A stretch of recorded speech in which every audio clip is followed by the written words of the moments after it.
Hello साथीहरू, आज चाहिँ हामी चाहिँ टक्क यहाँ आयो गहुँ हेर्न, गहुँ किन्न आएको छौँ साथीहरू। किनकि होइन थाक्नु भएको छ। घाम त कति हो कति छ के, घाम त यस्तो घाम छ क्या। त्यसैले साथीहरू हामी चाहिँ अब कहाँसम्म हुन्छ हाम्रो यात्रा होइन। 2-3टा घर सोधेको छैन भन्नुभयो। अब उता तलतिर जान्छौँ। अब यहाँबाट अहिले 2 घन्टा लाग्छ जानलाई। साथीहरू हेर्दै गर्नु होला। अब चाहिँ साथीहरू हामी चाहिँ वहाँ जानुपर्छ, हेर्दै गर्नु होला। फुपू चाहिँ गइसक्नुभयो। अब चाहिँ हामीहरू जान्छौँ। अब चाहिँ हामी चाहिँ जाँदैछौँ साइकलको यात्रा साथीहरू।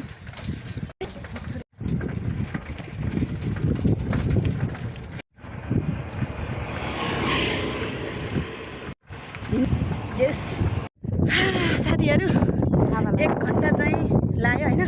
अझै 1 घन्टा जानलाई। अझै यहाँ पनि सोधेको 2-3 घर पाइएन। अब चाहिँ हामी 1 घन्टा लाग्छ, त्यहाँ जान्छौँ अनि हजुरलाई देखाउनेछौँ।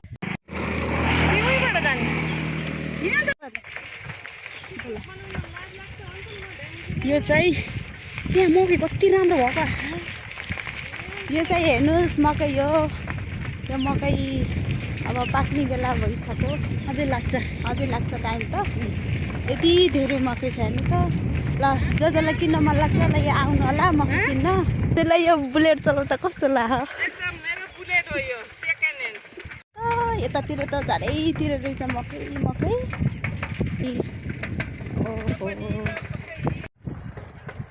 हेर्नु त यस्तो बाँझै छ। सबै के दाल लगाएको थिएँ सबै गोडेर। सबै बाँस हो।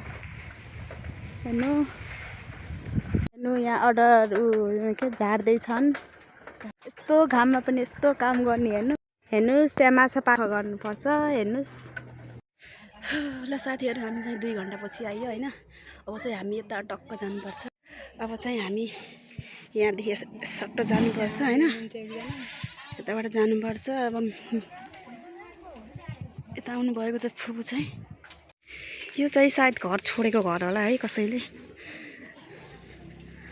यस्तो छ बिचरा घरहरू। यता जाँदैछन् फुपू र बहिनीहरू। साइकल चलाउँदै यस्तो भयो याद। साथीहरू फाइनली आइयो। तर यहाँ मान्छे चाहिँ हुँदो रहेछ। अमिलो चाहिँ रहेछ है साथीहरू। यसलाई मौसमी भन्छ। ल साथीहरू मौसमी खाने भए आउनु ल हुनु त यो मौसमीको बुट कति धेरै रहेछ यहाँ रहेछ क्या। यहाँ पनि नपाइला जस्तो साथीहरू। अर्को ठाउँ जाँदैछौँ हामी। आज धेरै दुःख पाइयो। 4 बन्न थाल्यो साथीहरू। ल साथीहरू यहाँ चाहिँ पाइन्छ जस्तो लाग्छ होइन। हेरौँ अब कस्तो हुन्छ होइन। 45 हो के अरे। भोलि बिहान आउनु होला कि बिहान घाममा भन्दा होइन बिहानमा आयो हुन्छ। किन भन्नाले अब आज यो पक्कै पाइप काटेर यहाँ राखिन्छ। भोलि बिहान आएस् तपाईँलाई लाने पनि सजिलो होइन र।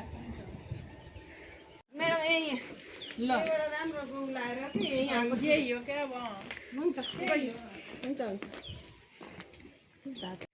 ल साथीहरू आज चाहिँ भएन गहुँ, भोलि आउने अरे। भोलि चाहिँ लिएर जानु पर्ला। भोलि चाहिँ अब चाहिँ साथीहरू भोलि आउने अरे। भोलि आउनुदेखि अटोमा आउनुपर्छ साथीहरू। हामी चाहिँ होइन अब घर जाने भनेको। यहाँ फुपूको फेरि थोरै काम परेर एउटा दिदीको घर आएको। के काम थियो अरे तपाईँको? मेरो यहाँ दालहरू यसो हेर्नु पर्यो। फेरि यता गहुँ लिन आएपछि फेरि त्यही त अनि फेरि आउनु पाइँदैन। 2-3 घन्टाको बाटो छ। त्यसपछि फेरि टक्क यहाँ भैँसीहरू हेर्नु न, भैँसीहरू पाल्नु भएको रहेछ। गोबर ग्यास रहेछ। फलो यस्तो यो फेरि। ल साथीहरू अब चाहिँ हामी गहुँ लिन जान्छौँ। हिजो भएन, आज चाहिँ गहुँ लिन जाँदैछौँ साथीहरू। अब चाहिँ सुरु गरेको यहाँदेखि हिँड्नलाई। अब चाहिँ हामी जान्छौँ टक्क यतादेखि मेन रोडमा आइयो। यहाँदेखि अब खै फुपूहरू कहाँ हुनुहुन्छ। र साथीहरू अब चाहिँ हामीले बाटो काट्छु। मैले चाहिँ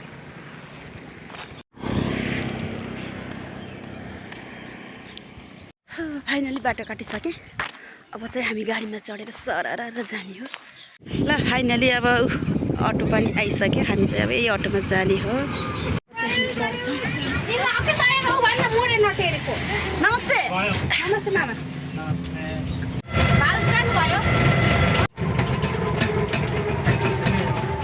ल साथीहरू अब चाहिँ हामी आइयो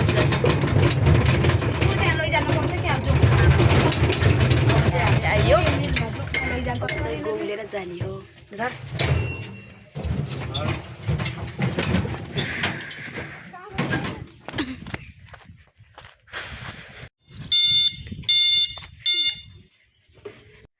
ओहो गहुँ कस्तो राम्रो हो न। साथीहरू अब चाहिँ हामी यहाँ एकछिन बस्छौँ होइन। खाना खान थाल्नु भएको रहेछ। टक्क बस्ने ठाउँ पनि राम्रै रहेछ। एकैछिन अब आराम गरौँ होइन। घाम छ धेरै। आँपको छायामा टक्क लाएर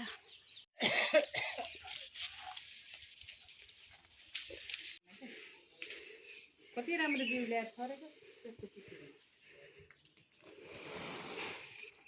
पानी परेन पछि पानी परिदियो।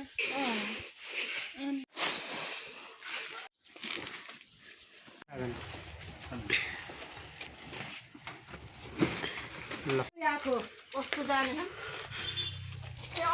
भन्नु पर्यो भन्दै अन्त गएन नि। अब चाहिँ हामी चाहिँ अब उता जोख्न जान थालेको साथीहरू। साथीहरू बल्ल आइयो घर होइन। गहुँ हिजोदेखि खोज्नु गएको गहुँ आज पाइयो। अनि भर्खरै आयो। फुपू जानुभयो घर। बहिनी पनि गयो। अनि म भर्खरै हात मुख धोएर यसो पल्टेको साथीहरू। भिडियो कस्तो लाग्छ भनिदिनु होला। कहाँ कहाँ हेर्दै हुनुहुन्छ त्यो पनि भनिदिनु होला साथीहरू। अनि सबैजनाले माया गरिदिनु होला। लाइक गरिदिनु होला। सब्सक्राइब पनि गरिदिनु होला साथीहरू। बाई।